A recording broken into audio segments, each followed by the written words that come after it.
turun semua, walaupun masing-masing orang katakanlah 50.000, 25.000 berikan kepada pedagang-pedagang yang kecil dan sebagainya, yang hari ini mereka jualan balon hari ini untuk makan anaknya dan cucunya. Jadi saya kira semuanya harus melangkah ke sana supaya masyarakat kita tidak terlalu tergoncang. Kita tidak tahu ini situasi ini akan selesai 28 Maret atau akan diperpanjang atau akan seperti Italia atau akan seperti daerah-daerah yang lain dan sebagainya. Sementara kontraksi ekonomi kita sudah luar biasa nih, Mbak Suni. Rupiah kita sudah seperti itu, kemudian saham juga jatuh. Sekarang kemarin ada hal trading juga yang hanya terjadi setahu saya 2008-2015. Artinya ini sesuatu yang kalau di tingkat investor sendiri sudah sangat khawatir. Kemarin satu bank swasta terbesar di Indonesia dalam kurun waktu 2 Januari sampai dengan kemarin tanggal 20 Maret itu dia penurunannya itu sudah, kalau dihitung secara kasat mata itu sudah triliunan dia si owner itu kan, karena memang penurunan nilai saham yang luar biasa. Ini di level atas, di level bawah yang seperti tadi saya sampaikan. Jadi menurut saya forum ini melahirkan himbauan kepada, tadi Mbak Suni pada saat off air juga mengatakan, ya kepedulian itu inilah saatnya kita dorong. Kami dari media mendorong itu kepada masyarakat juga, termasuk yang kami ceritakan oleh teman-teman redaksi pada hari ini, dorongan agar ayo turun di jalan. Tidak harus juga dengan mengumpulkan barang-barang, kan sekarang sudah begitu mudahnya orang klik untuk ini ya, untuk donasi dan sebagainya. Nanti ada petugas yang melengkapi dengan alat ini pelindung diri, APD, sehingga aman. Ini saya terus terang lebih khawatir ini daripada kekhawatiran penyakit ya. Khawatir penyakit tetap ya. Kalau Pak Dokter tadi mengatakan kita itu sebenarnya jangan-jangan kita juga sakit, mungkin iya. Tapi ya masyarakat yang KLB 2 minggu aja sudah begini situasinya, apalagi kalau sebulan. Kita juga nggak tahu, jangan-jangan sebulan, jangan-jangan lebih. Ini saya kira penting untuk kita lakukan. Baik, terima kasih. Sebelum nanti ke Pak Diken, karena ini menyambung Pak Warmin, saya mau ke Pak Atmo. Jadi kan tadi Pak Warmin menyampaikan bahwa kita ini harus mulai gotong royong. Sebenarnya gotong royong sudah kita mulai, sudah ada di dalam masyarakat Indonesia. Kita coba konkretkan. Tapi yang menarik tadi juga menghimbau supaya para penimbun masker, hand sanitizer, pangan. Nah ini saya ke Pak Hatmo nih, kira-kira sampai sekarang ini sudah ketemu belum orang-orang yang menimbun seperti itu? Kemudian apa yang dilakukan oleh pihak kepolisian? Kira-kira untuk mendeteksi, siapa penimbun, kamu penimbun apa? Kira-kira segera dong itu bongkar timbunannya. Silakan Pak. Ya, terima kasih rekan-rekan semuanya. Yang pertama mau saya sampaikan, pada saat ini masalah penyebaran virus corona ini bukan hanya masalah yang terkena suspek saja. Ini menjadi masalah bangsa, bukan menjadi masalah kita juga semua, seluruh masyarakat. Yang nggak kena pun saya juga was-waskan. Semuanya, karena begitu mudahnya penyebaran virus ini. Karena ini semua masyarakat dan bangsa menunggu memang. Menunggu yang dulu diturunkan leluhur.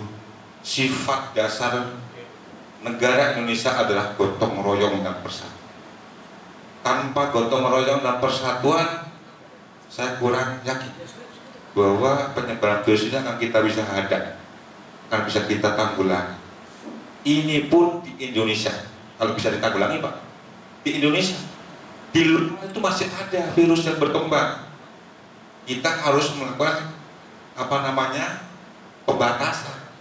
Kalau di Indonesia bisa teratasi dari luar masuk, itu berarti masih dari luar masuk. Ini masalahnya sekarang adalah sudah ada di Indonesia. Ini menjadi masalah bangsa dan masyarakat. Sekali lagi, saya mungkin yang ada di sini yang mewakili negara, pemerintahan, tidak bisa bekerja sendiri tanpa partisipasi masyarakat. Karena virus ini tidak hanya kenal dengan birokrat, dengan masyarakat, dan tadi disebut semuanya itu punya nilai kemungkinan semuanya. Mulai saya bahkan nggak tahu betul apakah ini sudah kena atau belum, karena inkubasinya 2-14 hari, atau mungkin ini sedang berjalan 3 hari. Saya juga takut juga, ya. Tetapi sumpah saya, janji saya adalah pelayanan. Saya laksanakan, ikhtiar saya, doa saya. Itu pesan saya kepada rekan-rekan masyarakat dan bangsa yang utamanya, pribadi saya. Yang saya ulangi bahwa ini bukan masalah penderita yang suspek atau yang kena positif, tapi menjadi masalah kita. Sebenarnya kita waspadai penyebaran virusnya. Ya, sewaktu-waktu bisa ke saya, ke anak saya, ke cucu belum punya cucu saya. Ya, mudah-mudahan tidak kena karena tidak sampai ke cucu. Yang tadi saya menyampaikan, apakah ada penimbunan? Ya, penimbunan. Undang-undang kita sudah menjangkau sepertinya, sana ya. Kita menggunakan, kalau tadi kita menggunakan undang-undang IT, ya. Kalau undang-undang penimbunan barang kita menggunakan undang-undang nomor 7 tahun 2014 tentang perdagangan. Kalau itu monopoli perdagangan dan juga persaingan tidak sehat, kita gunakan undang-undang yang lain, undang-undang nomor 5 tahun 99 tentang perdagangan. Semua ada sanksi hukumnya. Dan pada saat ini kita sudah melakukan itu. Meskipun kuantitasnya kurang banyak. Kita lihat di Diskrim Polda Jawa Tengah, Jakarta sudah melakukan penangkapan kepada masyarakat yang sudah menimbun masker antara 300 sampai 500 box, isinya ribuan. Kemudian Metro Jaya juga sudah melakukan, yang rata-rata yang ditimbun adalah masker dan handset. Yang Kalimantan Timur itu saya baca itu sudah melakukan penangkapan berita hoax, Kalimantan Timur. Kemudian Jawa Timur juga berita hoax. Karena berita hoax ini rawan nanti akan menimbulkan satu kepanikan tadi. Kalau sudah masyarakat panik, maka akan berbondong-bondong mencari barang, maka otomatis berlaku hukum ekonomi. Di mana barang sedikit, permintaan banyak, maka akan dengan sendirinya akan naik. Apalagi barangnya sudah tidak ada. Nah, ini saya mendorong kita masyarakat, ada istilah apa istilahnya, bambu rotan itu apa ibunya? Ada bambu rotan menjadi, akar menjadi ya. Bagaimana caranya kalau kita cari hansang itu tidak ada? Tadi saya udah otak-atik mau cari alkohol sendiri, saya pakai kasih lidah buaya ini. Dan nyarinya juga susah. Saya kemarin pesan di online sudah 350 ribu. Itu belum kalau ketipu saya. Iya Pak, betul. Jadi masyarakat sekarang semua ditunggu gotong royongnya, persatuannya, dan bagaimana inovasinya untuk mencari barang pengganti ini. Jelas ke depan, tadi saya sampaikan cara bertindak kami dalam operasi manusia. Yang pertama adalah preventif, penanggulangan, kemudian kedua adalah pencegahan, preventif, yang terakhir adalah penegakan hukum. Tetapi kami kedepankan yang paling utama adalah pencegahan dan penanggulangan. Ini yang paling menurut saya lebih akurat untuk meniadakan atau meminimalisir penyebaran virus ini. Terima kasih Bu. Baik, terima kasih. Jadi adakah operasi begitu, operasi terhadap penimbunan dilakukan Pak? Ya, ada. Jadi operasi ini mulai berlaku tanggal 19. Tetapi sebelum tanggal 19 kan sudah fenomena penyebaran isu virus ini sudah ada. Jadi kami melalui reskrim kami wilayah, melalui Ditinter kami sudah melakukan sambang-sambang ke Indomaret, ke Alfamart, ke tempat-tempat yang dimungkinkan itu penjualan. Dan kami sudah menyampaikan ya, pembatasan untuk pembelian barang. Ya, kami antisipasi pada orang yang melakukan penimbunan. Tetapi juga kami antisipasi juga kelompok usaha yang melakukan bersekongkol untuk melakukan penimbunan. Itu yang kami antisipasi. Kami sudah lakukan ini Bu. Baik, terima kasih sudah dilakukan. Sekali lagi kepada viewers, kepada masyarakat, please deh, jangan menimbun. Karena kalaupun nggak ketahuan, nanti lama-lama juga ketahuan karena akan dioperasi sama Pak Hatmo dan kawan-kawan jajaran kepolisian. Jadi sebaiknya daripada sebelum dioperasi sama Pak Hatmo, segeralah kita bagi-bagikan atau kita lempar ke masyarakat agar masyarakat lebih tenang, lebih nyaman. Saya kembali ke Mbak Niken. Mbak Niken bilang bahwa hoax ini lebih mengerikan juga dibandingkan dengan COVID-19 karena sangat mempengaruhi ketahanan nasional kita. Yang pertanyaannya 152 yang sudah ditemukan oleh Mafindo. Apakah Mafindo juga melaporkan ini kepada penegak hukum sehingga penanganannya seperti apa? Dan apa yang dilakukan Mafindo menghadapi berita-berita yang isinya hoax bahkan fitnah? Hoax-hoax yang sudah kami debang atau kami bantah, ini kami memang berhenti sampai pada tahapan itu. Jadi kami tidak melakukan pelaporan atau tidak melakukan action yang lebih lanjut terhadap itu, tapi kami berkolaborasi dengan Kominfo dan juga kami sering dimintai sebagai saksi ahli ketika itu ada hoax yang sudah menjadi kasus di kepolisian maupun di pengadilan. Dan ini memang kami membatasi langkah kami sampai di situ karena di situ pun kami sudah sangat sibuk gitu ya mungkin. Nah, ini karena saking banyaknya hoax, apalagi hoax corona ini setiap harinya itu ada saja, dan variannya itu lebih lama, makin lama makin mengerikan gitu. Nah, dari hoax yang semula hanya tentang misalnya metode penanganan atau itu hanya murni kesehatan, kemudian berlanjut menjadi kesehatan campur agama, ada isu agamanya dikit gitu. Terus lama-lama sekarang yang terakhir itu 3 unsur sekaligus, hoax kesehatan, agama, dan politik jadi satu dalam satu konteks. Nah, ini tentu saja sangat mengerikan dan ancaman bagi bangsa kita karena ini nanti dampaknya bisa mempertajam polarisasi yang dari Pilpres kemarin itu belum selesai sampai sekarang. Dan kemudian ada sentimen anti ras tertentu dalam hoax-hoax itu. Jadi ada sekian persen itu memang menggosok sentimen anti kayak gitu, sehingga ini tentu akan menimbulkan kerja keras dari bapak-bapak kepolisian kalau ini nanti sampai terjadi konflik horizontal kayak gitu. Dan anehnya adalah hoax-hoax yang semacam ini yang paling banyak tersebar gitu. Jadi karena memang mungkin karena di dalam diri manusia sendiri itu masih memang ada emosi ya. Jadi ketika emosi di ras itu disentuh, itu langsung pengennya share aja. Jadi hoax-hoax yang tentang yang sifatnya rasialis dan politik ini share-nya luar biasa cepet banget. Mungkin teman-teman di sini juga pernah dengar yang ada surat edaran kemudian diupload.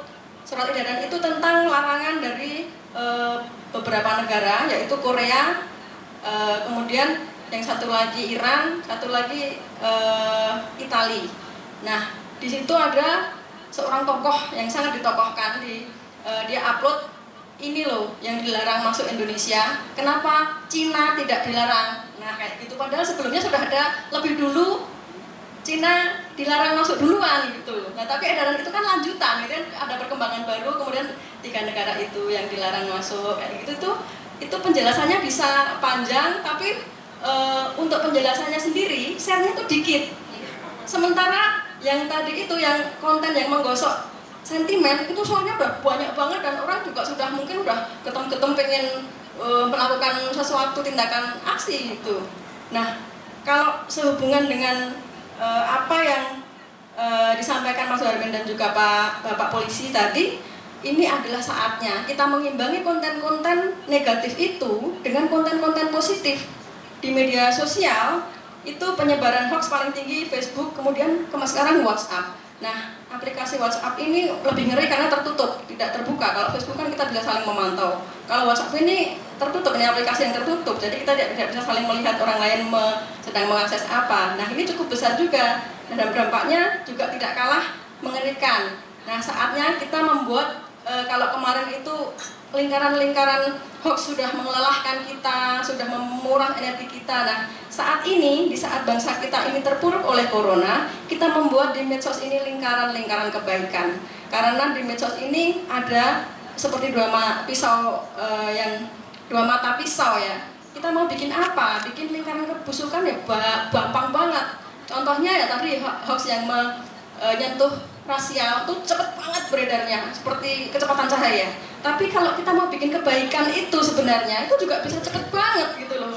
Jadi apa yang bisa kita lakukan di sini adalah bagaimana kita membuat lingkaran-lingkaran kebaikan itu di Facebook, di WhatsApp. Saat inilah kita harus melakukan itu. Kita pakai semangat solidaritas dan juga semangat kolaborasi. Pemerintah nggak mungkin bisa sendirian mengatasi ini semua. Ini saatnya kita yang dari komunitas melakukan sesuai dengan apa yang kita bisa. Kalau dari komunitas kami, ya kami akan terus mengedukasi, kami akan terus melakukan cek fakta agar masyarakat itu kalau ingin mengetahui mana yang benar informasinya itu juga bisa mengakses dari kami.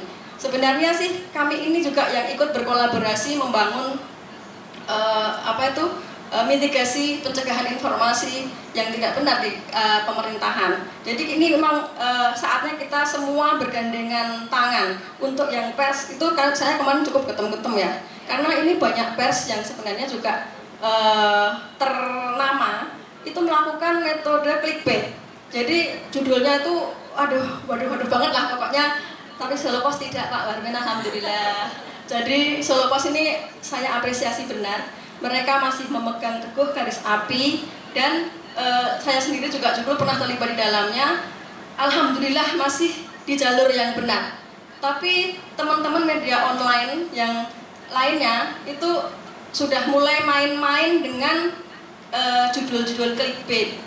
Ini yang kadang-kadang memicu kepanikan. Aku sih ya.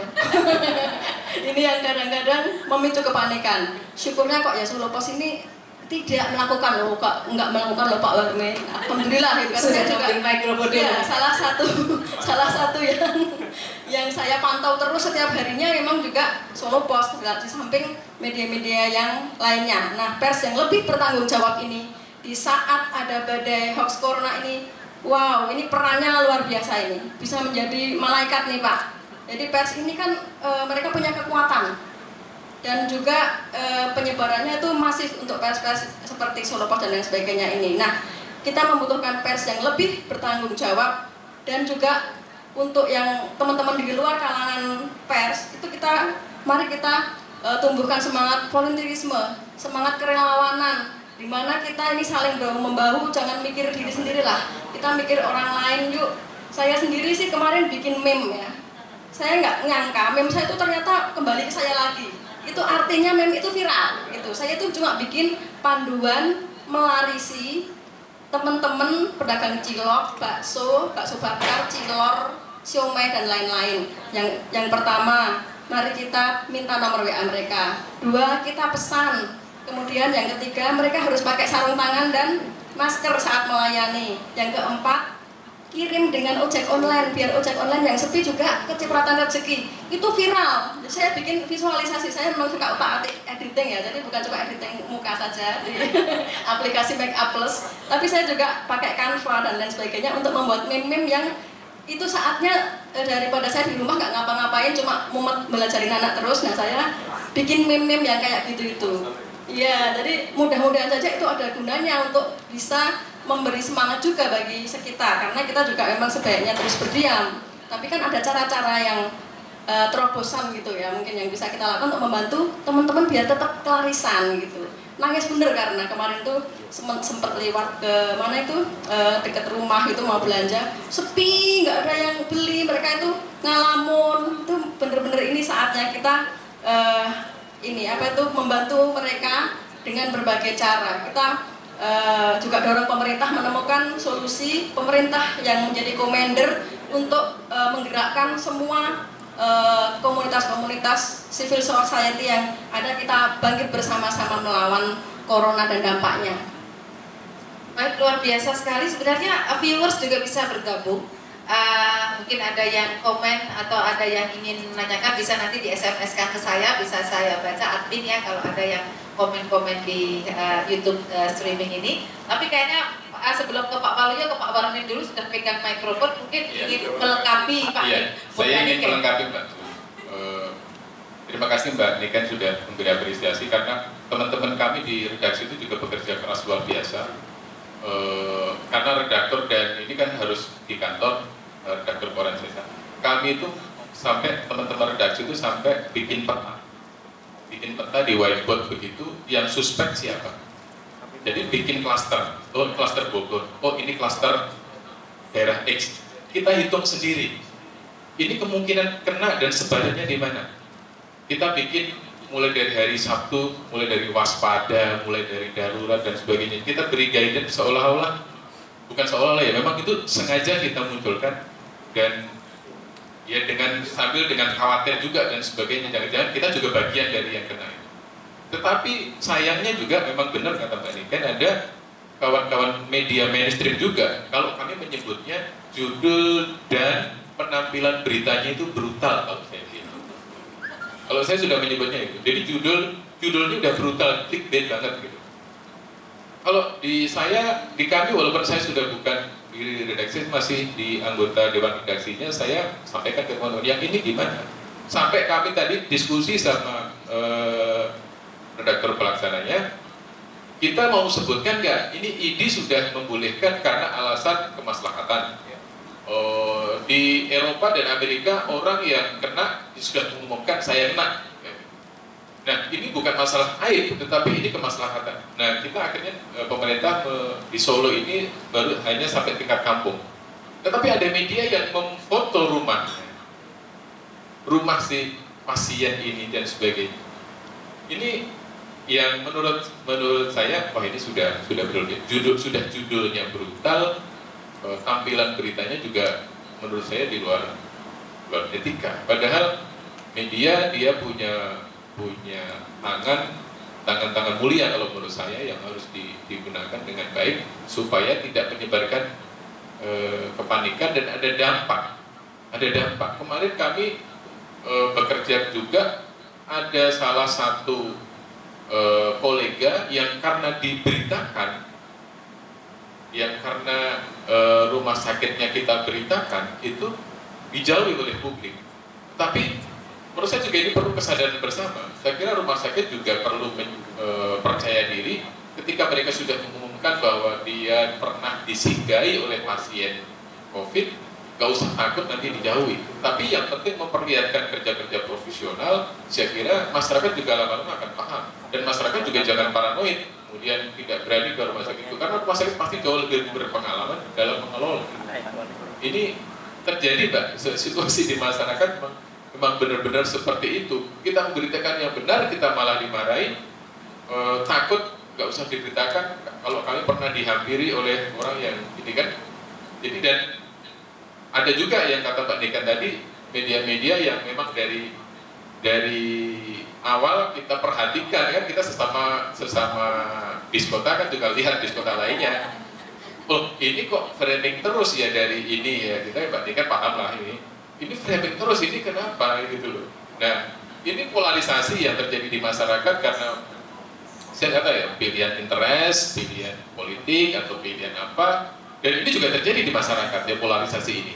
Karena nggak suka dengan presidennya, nggak suka dengan gubernurnya, apa yang dikatakan gubernurnya atau presidennya atau wali kotanya, Allah paling gue ya, misalnya kayak gitu. Dan itu masih terjadi di masyarakat. Padahal yang kita butuhkan sekarang adalah kita percayakan kepada pemerintah, karena mau tidak mau kita harus percaya juga, siap tidak siap, suka tidak suka harus percaya, dan pemerintah sudah melakukan banyak hal juga. Masyarakat tinggal ikut aja, jangan cari benarnya sendiri, kemudian memastikan yang penting kita begini dan sebagainya menurut kebenarannya sendiri yang belum tentu teruji kebenarannya. Mungkin itu Mbak, menambahkan aja. Baik, terima kasih Pak Warmin. Memang ini salah satu tujuan dari acara ini tetap terselenggara sesuai dengan protokol WHO. Harapannya masyarakat dengan mengikuti ini, para viewers nanti bisa menjadi panjang tangan informasi yang sudah didapatkan ini. Harapannya memang kita bisa bersama-sama untuk mewujudkan ketahanan nasional kita melawan COVID-19. Saya yang terakhir ini ke Pak Waluyo.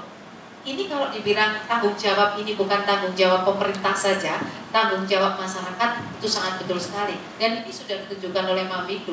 Artinya Mafindo ini bagian dari masyarakat, kemudian Pak Warmin, kemudian masyarakat viewers yang lain, bahwa mereka juga tidak diam saja Pak. Artinya mereka juga bergerak, apalagi menghadapi, mohon maaf, informasi yang sifatnya hoax tadi. Tapi sayangnya tadi begitu saya tanya Mafindo, ya sementara ini baru meretas, baru melihat mana-mana yang yang hoax kemudian menginfokan kepada masyarakat.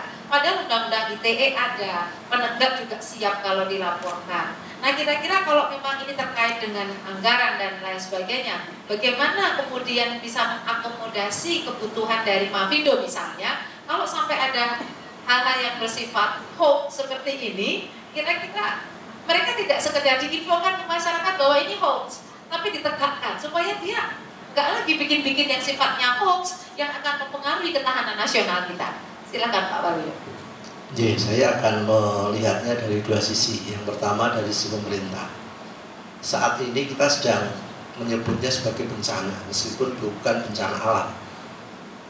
Yang itu kemudian berlaku kaidah-kaidah yang mestinya tidak konvensional. Misalnya begini, kaitan dengan informasi harus melalui sumber yang jelas, maka dibentuk Satgas. Jadi mesti ada satu pintu. Oleh karena itu penanggulangan bencana itu dalam struktur kelembagaannya, misalnya di daerah itu kepalanya dipegang ex officio sekda. Kenapa? Karena pasti akan melibatkan banyak perangkat. Bukan kemudian hanya ansih kepala BPBD atau BPBD, tapi itu sekda. Karena nanti akan melibatkan kesehatan, pendidikan, kominfo, macam-macam. Itu yang pertama. Artinya soal informasi yang dikeluarkan oleh pemerintah mesti melalui satu pintu dan itu harus terverifikasi. Itu yang pertama. Yang kedua, dari sisi penganggaran. Kalau dalam kondisi bencana itu artinya masuk kategori yang luar biasa. Maka tata kelola pengelolaan keuangan berlaku khusus. Banyak hal-hal yang itu sebenarnya belum dianggarkan, belum direncanakan, dibolehkan. Mendahului anggaran boleh. Karena syaratnya adalah ada bencana dulu. Sehingga ketika ada pemerintah menyatakan KLB, tindakan-tindakan yang itu belum diprediksi dan belum direncanakan, belum diberikan anggarannya, boleh dilakukan. Misalnya, setiap unit pelayanan di bawah perangkat daerah, misalnya di daerah, harus menyediakan hand sanitizer. Itu belum dianggarkan, boleh. Maka dalam penanganan bencana itu boleh kemudian kita menggunakan dana on call yang itu kalau tidak terjadi bencana tidak boleh dikeluarkan. Yang kedua, yang ketiga, persoalan-persoalan yang tadi disampaikan dalam kondisi bencana, di samping kita menerapkan ketentuan sistem jaminan sosial nasional yang itu kemudian tahun 2004 kita punya Undang-Undang 40 dijabarkan dalam beberapa undang-undang teknis, misalnya soal kesehatan ada BPJS, soal tenaga kerja ada undang-undang sendiri. Persoalan yang memang belum tercover itu ketika terjadi dampak ekonomi, misalnya disampaikan Mbak Niken, sektor ekonomi real kita itu kalau tidak bisa saya sebut mandek, yaitu kemudian lambat sekali. Bagaimana kemudian negara hadir? Kalau memang tidak bisa diberikan itu, sesungguhnya mekanisme ada bansos. Bantuan sosial boleh dikeluarkan. Untuk apa? Untuk menjaga ketahanan hidup mereka tatkala menghadapi kondisi luar biasa, di dalamnya adalah bencana. Jadi ada perangkat-perangkat yang itu sudah disediakan, tinggal kemudian apakah perangkat lembaga-lembaga yang ada itu melaksanakan sesuai dengan tanggung jawab dia atau tidak. Di samping juga peran pemerintah adalah memobilisasi. Saya sepakat tadi, ini bencana kemanusiaan. Artinya kita tidak boleh kemudian terkotak pada kesamaan-kesamaan yang itu kemudian menjadikan persoalan berikutnya. Kalau kita bicara kemanusiaan, berarti kita harus membangun bagaimana hubungan-hubungan kita itu tetap erat, sehingga muncul bagaimana politik tadi. Kita misalnya perusahaan-perusahaan CSR kita bisa kita gunakan itu. Kemudian kelompok-kelompok masyarakat bisa mewujudkan kepedulian kita kepada masyarakat yang kebetulan itu menanggung dampak dari COVID-19 ini. Di samping juga tentunya kita dari perguruan tinggi, dari media dan sebagainya itu punya tanggung jawab. Ini akan terwujud kalau kemudian pemerintah bisa memanage semua elemen ini untuk bersama-sama menghadapi dampak COVID-19 ini, sehingga paranoid, keributan yang terjadi itu bisa dicegah. Baik, terima kasih para narasumber, viewer, sudah hampir 2 jam kita melakukan siaran langsung atau live streaming terkait dengan ketahanan nasional melawan COVID-19. Saya kira apa yang kita lakukan ini tidak akan menjadi sia-sia kalau kita bersama-sama untuk bergotong royong untuk mewujudkan ketahanan nasional ini terhadap ancaman COVID-19. Memang yang namanya wabah tidak mungkin direncanakan. Wabah akan datang dengan tiba-tiba, maka kerja cepat itu harus kita lakukan bersama-sama, sinergitas antara pemerintah dan warga negara Indonesia. Saya Suni Ummul Firdaus selaku Kepala Pusat Studi Demokrasi dan Ketahanan Nasional mengucapkan terima kasih atas kebersamaan kita dalam acara diskusi seputar demokrasi dengan tema ketahanan nasional melawan COVID-19. Terima kasih atas partisipasinya dan insya Allah kita akan bertemu lagi pada kesempatan mendatang. Assalamualaikum warahmatullahi wabarakatuh.